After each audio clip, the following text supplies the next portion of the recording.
Hi guys, welcome to Thrustzone.com. This is Mohit Soni. Right in front of you is the all-new Audi Q2 for the Indian market.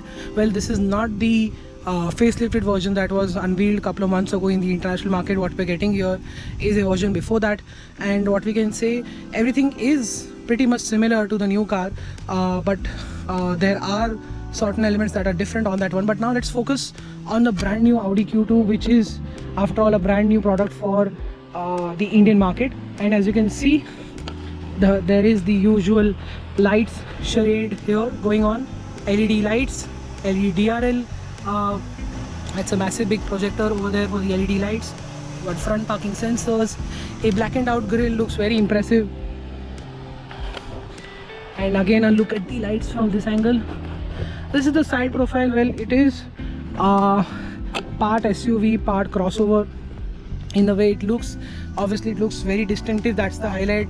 It kind of looks very artsy, at least to my eyes. The very simple alloy wheels here with Michelin Primacy 3 tires look great.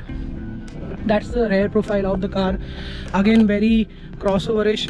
And I don't know why these lights just remind me of the Mini, for example. This kind of looks like the 1/4 version of the Union Jack to me. Overall, a very good looking crossover SUV from the Audi stable. Now, since we're at the back, let me tell you, we have rear parking sensors, a camera, and that's the boot. Gives you an idea, which is full right now. It also gives you an idea how you would fill it up as well.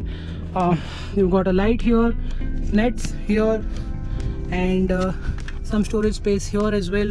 There's a light here too. You have hooks. That's the Isofix mount over there. And yes, the build quality is, as always, very impressive. That is the rear of the car. And as you can see, I'm going to sit behind my driving position. That's the kind of legroom I have. I have very good I have a very good legroom here. Knee room is also very good. Under thigh support could have been better. It's quite upright, and in terms of headroom, I have good enough of headroom here. I think taller passengers would just suffice. 12-volt socket plus 2 USB chargers. I think that's fantastic in today's age. You've got a hook here. You've got black seats. The upper portion of the cabin is grey, while the lower half is black. And as you can see, 3 people cannot sit here for a very long time because the panel here is quite intrusive. These are the back pockets. These are side door pockets. They can easily mount a 1-liter bottle or 750 ml bottle easily. Adjustable headrests. All three get seat belts as well. It's very neatly mounted here. And you've got the all-important sunroof, which opens. It's a half sunroof. It's not an entirely full panoramic sunroof per se. And that's how you open it up. And that's the reflector rising up, so that your hair stays intact while you enjoy the breeze at the same time. That's the cabin, very minimalistic as always. Let's jump into that.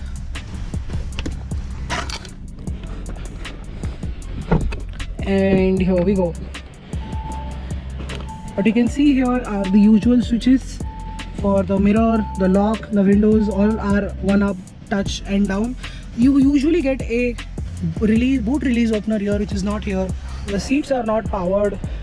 You got automatic climate control, automatic lights, automatic wipers, and again, the solid third of the doors, the soft touch material everywhere. It's an Audi cabin. It's a high quality cabin. There is no compromise to the cabin. And what you can see here is that light that runs around here as well. This is a proper ambient lighting. Cup holders that is adjustable to your liking. That is also a neat touch. The usual place for Audi MMI control is this, for the volume and the track at least. That's the button where you can control everything. And it's the typical MMI last generation of infotainment system. Sound quality is good, Android connection is great. I think the maps need to be much more friendly, where all I have to do is through and through with the dial. There's no touch, so sometimes when you're in a hurry or trying to find out a navigation process, it can be a bit challenging in the beginning, but I think this is something getting used to, but it will take a lot of time. Lockable glove box, medium size, CD player, SD card, and as you can see, there is no illumination or cooled glove box here. 12-volt socket here as well. You've got USB charging here. You don't have sync button for the temperature, which is also kind of disappointing, the fact that it doesn't get that even in this top line variant. The auto hold button also has been removed. Like I told you earlier, the boot release button is also missing. That's the standard cruise control stock for the Audi. What you get here is this virtual cockpit, what Audi likes to call, and you can change the view. You can toggle through things here. As you can see, that's the kind of mileage we're getting in a Mumbai-Pune run, and you can see the map here as well. Pretty impressive. Sound quality is also good from the speaker system that is on offer. The AC works really well. This is the drive select. As you can see, efficiency, comfort, auto, dynamic and individual, and once you do that and press that button, you can set it automatically. Those are the AC vents, very cool looking. I saw them first on the Audi TT. They continue to be seen in smaller car as well. That's really great. That's the temperature gauge, that's the fuel gauge. Auto IRVM, mirrorless indeed. Surprisingly, even this time around, this is manual as well.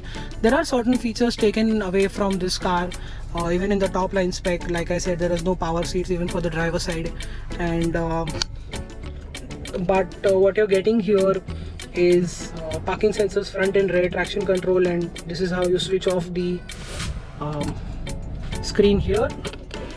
And that's the start stop button.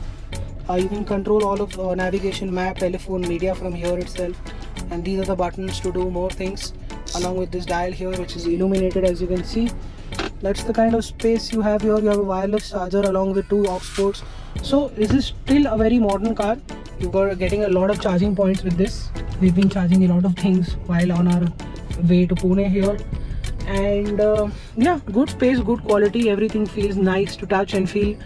There's hardly any complaints apart from the lack of certain features, and it's a genuinely nice cabin to stay in. It's a very comfortable place. The NVH levels are fantastic.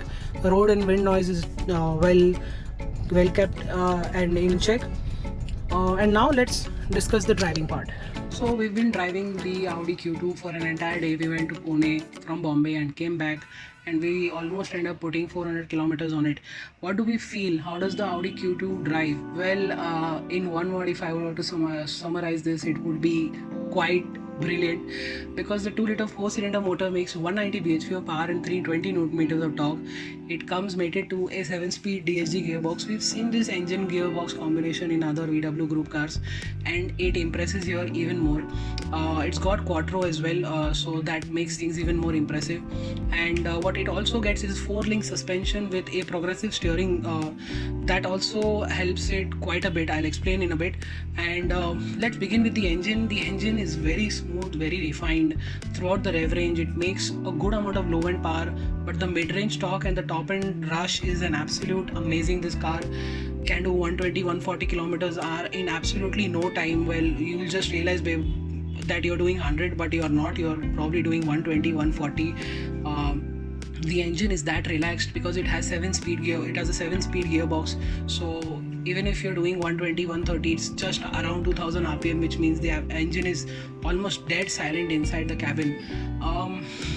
The gearbox, as always, is a bit hesitant in low speeds, but mid-range and top end, while putting your foot down, you're cruising at 100, and if you put your foot down, it just drops from 7 to 4th, and then it redlines all the 3 gears, and then you keep on going ahead and ahead. And the engine is relentless. It's very refined. NVH levels from the engine are fantastically low. And what you also realize is the kind of efficiency that this motor can offer. It was offering us at 120 kilometers an hour, it was offering us around 10 kilometers per liter. In the city, when we were driving it in efficiency mode, we could see 11, 12. And on a very dead, empty city road in the middle of the night, we saw 14 to 15. So I think it can deliver a lot of mileage for one of those nights when you just decide to go out on a midnight drive in the city. You'll find that this is an extremely easy car, extremely efficient car to drive. Coming back to the most important part, which I can't wait enough to discuss, is the 4-link suspension along with this progressive steering, which is in tune with the Quattro permanent all-wheel drive. This Audi has one of the best steerings that we've ever come across. I thought I would expect that in a saloon, but I'm seeing this in a small SUV, and I'm really impressed with the kind of feedback that is on offer, the kind of responsiveness, the kind of precision, and how light it is in the city and at slow speed, and how wonderfully it weighs up on the highway, and how much feedback does it have is absolutely stunning and very surprising from Audi. I think this is one of the best steerings that I've ever come across in an Audi in a very long time. The brakes, they're good, but I think very specifically that the tires are not that great. They definitely need an upgrade. They were squealing quite early when we started pushing, and I don't think that's how things are supposed to be. Or maybe the car can push a lot harder, and the tires start protesting a bit too early. I think that the latter is the reason why. But a upgrade to the tires would make a lot of sense and make this car even more fun to drive. I wish I could get a chance to do so. And yeah, that's what the car is all about. When driving in the city, we appreciated the lights, the high beam and the low beam. They were brilliant. The LED lights just turn night into day on the highway. It was really impressive, very confidence inspiring while driving in the night. I think that is what the Audi Q2 is all about. We told you the kind of features it has, the kind of interior it has, and the kind of practicality it offers. Let's look at the pricing, which starts from 35 lakh rupees and goes all the way till 49 lakh rupees for the technology variant. There's only one engine gearbox on option. This almost takes the price to 60 lakh rupees on road. I think that's quite a lot of money, but then what you're getting is a complimentary peace of mind package, which offers a 5-year service package with 2 plus 3 years extended warranty and 2 plus 3 years of roadside assistance. There is a panoramic glass sunroof, which is also available at a 1.5 lakh rupees extra price over the normal sunroof that this car has in our test car. And all of this makes it good value to a certain extent, considering that you're getting a good looking car with almost 5 years of service cost taken into consideration, well, most of it, and making the Audi Q2 a car which youngsters, I don't think, will be able to resist with the kind of fancy color options on offer and kind of customization and accessories that Audi offers. I think the Q2 can find its place in the Indian market. Well, this product is absolutely important for Audi India before the next set of smaller products come in. And given the fact that Audi has completely taken care of the most of the service and road assistance and other packages that are on offer, I think the Q2 would appeal to a larger set of audience. I think that is it. Thank you so much for watching our video. Make sure you like it. If you still have some questions, put in the comment section below. Subscribe to our channel. Follow us on Instagram, Twitter and Facebook. And again, thank you so much for watching. Goodbye.